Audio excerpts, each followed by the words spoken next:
नमस्कार मित्रों। आज ये वीडियो मैं थोड़ा सा एक अनयूजुअल टॉपिक के बारे में बना रहा हूँ। अभी कल ही मेरे पास में मेरा एक मित्र आया और थोड़ा सा उसका रिलेशनशिप इशू चल रहा था। मेरे को बोला कि यार जिस लड़की से मैं प्यार करता हूँ वो भी मुझसे प्यार करती है।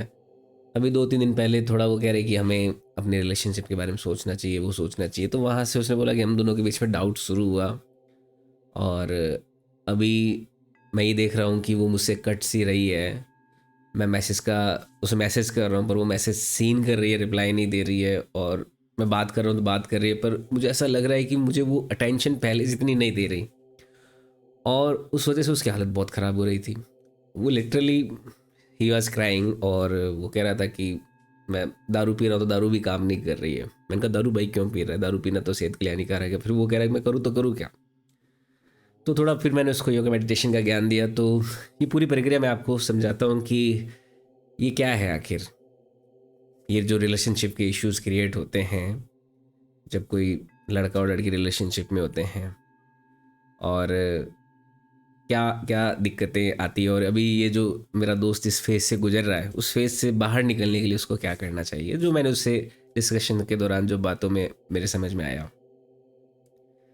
तो बात ये होती है कि दरअसल जब दो लड़का और लड़की आपस में रिलेशन में होते हैं, दोनों एक दूसरे को प्रॉपर अटेंशन देते हैं, तो दोनों के अंदर जो एंडोर्फिन हार्मोन होता है, एक जो खुशी का हार्मोन होता है, उसका एक एडिक्शन क्रिएट हो चुका होता है। सुबह मॉर्निंग में good morning, good afternoon, good evening देखना, बातें करना मीठी मीठी। और अचानक जैसे ही ब्रेक आता है तो उस एडिक्शन की वजह से, क्योंकि अब वो मिल नहीं रहा है, तो वो जो हैप्पीनेस हार्मोन है वो कैसे रिलीज हो। अब वो हैप्पीनेस हार्मोन रिलीज होता नहीं है, क्योंकि वैसी सिचुएशन, जिस सिचुएशंस के अकॉर्डिंग लड़का और लड़की आप अपने आप को कंडीशनिंग कर चुके होते हैं एक दूसरे को, अब वो सिचुएशन वापस मिलती नहीं है। मान लो लड़की ने, मान लो उस प्रोसेस को धीरे धीरे समझ के लॉजिकली फिर छोड़ा हो, और लड़का उस चीज़ के लिए प्रिपेयर नहीं हो तो लड़के को परेशानी होगी, या फिर लड़का अगर इग्नोर करे बिना कोई एक्सप्लेनेशन के तो लड़की को परेशानी होती है। तो यहाँ पे जो परेशानी मैंने देखी, और उसके बाद में क्योंकि हैप्पीनेस हार्मोन रिलीज नहीं हो रहा होता, तो लड़का या लड़की ये कोशिश करते हैं कि कोई दारू वारू का सहारा लें। दारू लेने के बाद में वो बेसुध होते हैं। बेसुध होते कि उनको ऐसा लगता है कि उन्होंने सिचुएशन को कुछ समय के लिए इग्नोर कर दिया है। पर जो मेरा दोस्त आया मुझसे बात करने के लिए, तो उसको तो दारू भी काम नहीं कर रही थी। उसने बोला कि 4-5 दिन से सो नहीं पा रहा हूँ, दिमाग में यही यही चल रहा है कि ये क्या हो गया, ये क्या हो गया, उसको क्या हो गया, वो किसी और को पसंद तो नहीं करने लग गई, मेरे को इतना टेंशन क्यों नहीं दे रही है, मेरे को अब लाइक करना बंद कैसे कर दिया उसने। तो वो अपने आप को हैंडल नहीं कर पा रहा था, मैंने ये नोटिस किया।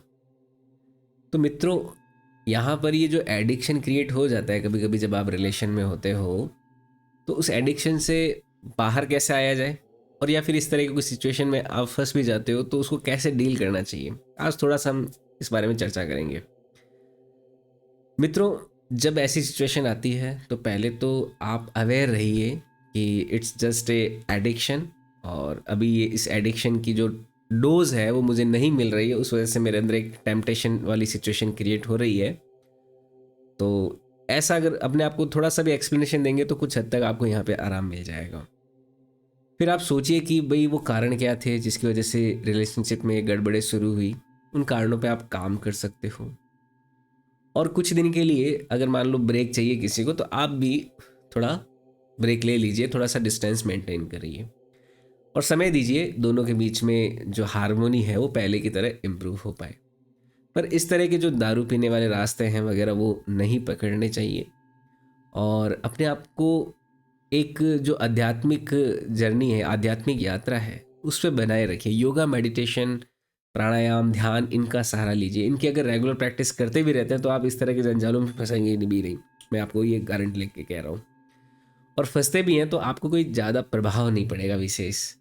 जैसे कुकर की सीटी होती है ना, कुकर में प्रेशर जैसे ही बढ़ता है तो बाहर एक सीटी होती है, तो क्या करती है, सीटी ऊपर उठती है और प्रेशर रिलीज हो जाता है।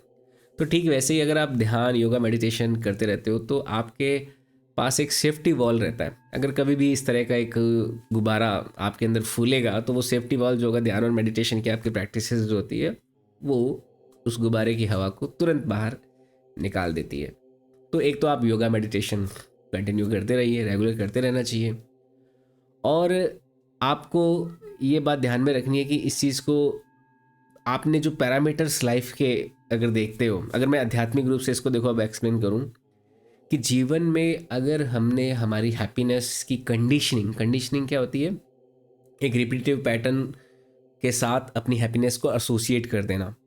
तो अगर हम हमारी हैप्पीनेस को, हमारी खुशी को, हमारी शांति को इस दुनिया के जो पैरामीटर्स हैं, रिलेशनशिप के पैरामीटर्स हैं, वेल्थ के पैरामीटर्स हैं, सक्सेस के, फेम के, उन पैरामीटर्स पे एसोसिएट करेंगे, अपनी ब्यूटी पे, अपनी पर्सनैलिटी पे एसोसिएट करेंगे कि यार बहुत ब्यूटीफुल हूँ इसलिए चलो मैं खुश हो जाता हूँ, मेरी रिलेशनशिप बढ़िया चल रही है चलो मैं खुश हो जाता हूँ, मेरे पास पैसा बहुत है इसलिए चलो मैं खुश हो जाता हूँ, मेरे को फेम बहुत मिला हुआ है चलो मैं खुश हो जाता हूँ। तो ये इन चीज़ों पे, इन पैरामीटर्स पे अगर अपन अपनी हैप्पीनेस की कंडीशनिंग करते हैं तो जीवन में देखो इन पैरामीटर्स पे हमारा कोई नियंत्रण नहीं है।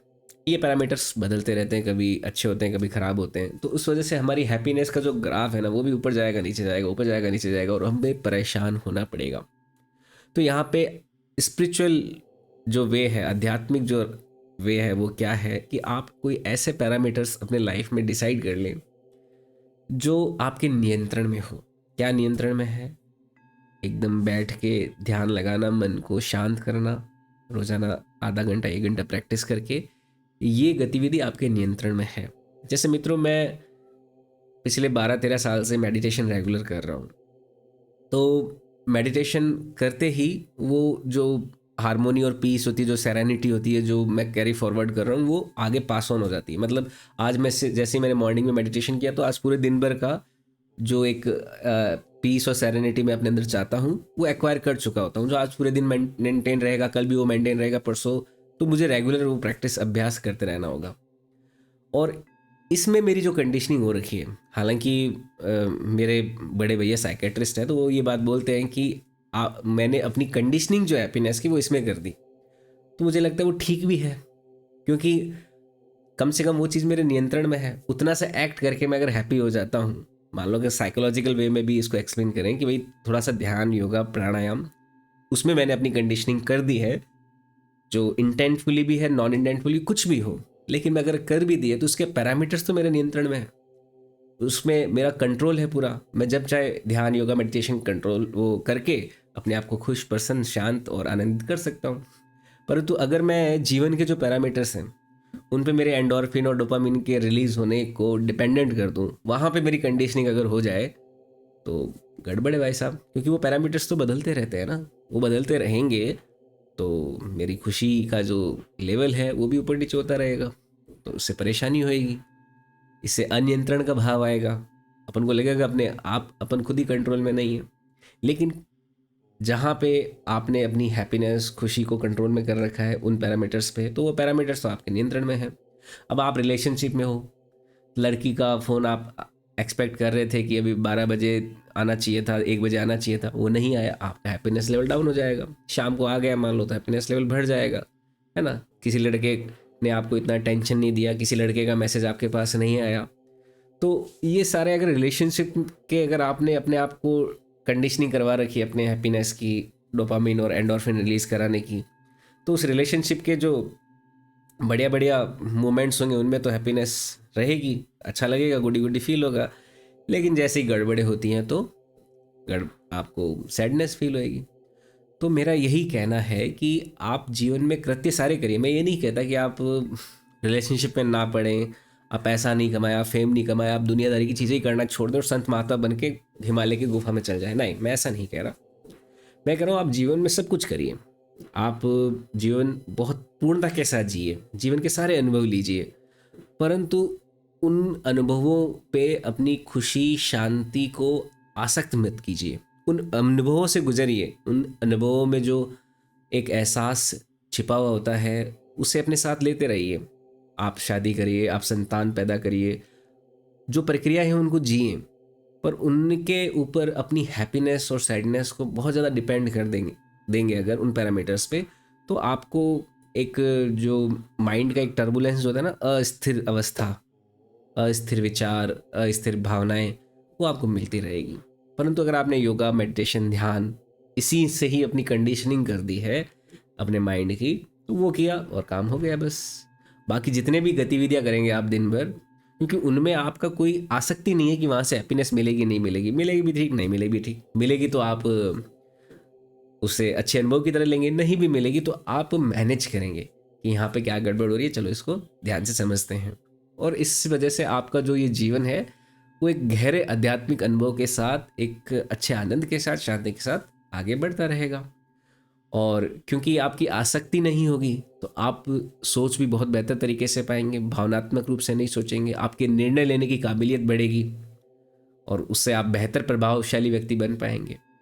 तो इन बातों का आप ध्यान रखें अगर आप ऐसी परिस्थिति में पड़ते हो। मैंने एक रिलेशनशिप का एग्जाम्पल लेके आपको इसको समझाया है, परंतु आप किसी भी तरह के जीवन के दूसरे जो आप अनुभव जी रहे हैं, आप अनुभव ले रहे हैं, उनमें भी इसको जोड़ सकते हैं। वीडियो कैसा लगा कमेंट सेक्शन में अपनी राय ज़रूर दें। अच्छा लगा है तो लाइक कर सकते हैं, चैनल को सब्सक्राइब नहीं किया तो सब्सक्राइब भी ज़रूर करें। बहुत बहुत धन्यवाद मित्रों। जय हिंद, जय भारत।